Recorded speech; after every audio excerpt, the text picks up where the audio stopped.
বাংলায় বিজেপির দুটো চোখ, একটা সিপিএম আর একটা কংগ্রেস, দুজনে মিলে জোট তৈরি করেছে। সিপিএমের অত্যাচার ভুলে গেলেন এত তাড়াতাড়ি?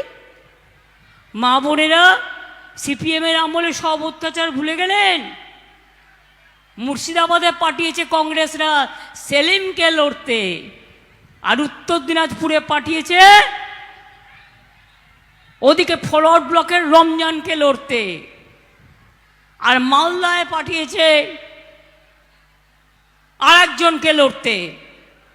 অর্থাৎ যে সিটগুলো তৃণমূলের পাক্কা সিট, সেগুলোতে জল ঢেলে দিয়ে, ঘোল ঘেঁটে দিয়ে, যাতে বিজেপিকে জেতানো যায় তৃণমূল কংগ্রেসের ভোটটা কেটে। আমি বারবার বলবো, ভুল করলে কিন্তু আর হবে না, এই সুযোগ হারাবেন না। বিজেপিকে হারাতে চান কি মা বোনেরা? একটাও কথা নেই, আমি একাই বকবক করে যাচ্ছি।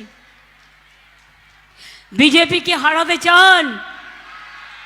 বিজেপিকে হারাতে চান?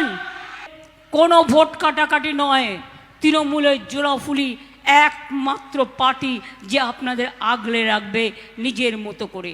কংগ্রেস সিপিএমকে তো বাংলায় দেখা যায় না, এরা তো চিরকাল আমাদের গালাগালি দিয়ে যায়। আর যে সিপিএম আমাকেও তো অনেকবার পিটিয়েছে, আমার মাথা থেকে শরীর পা পর্যন্ত এমন কোনো জায়গা নেই যেখানে মেরে মেরে ফাটিয়ে দেওয়া হয়নি। আমি তো জিন্দা লাশের মতো বেঁচে আছি, আর তাই নিয়ে লড়াই করছি এবং লড়াই করে যাব।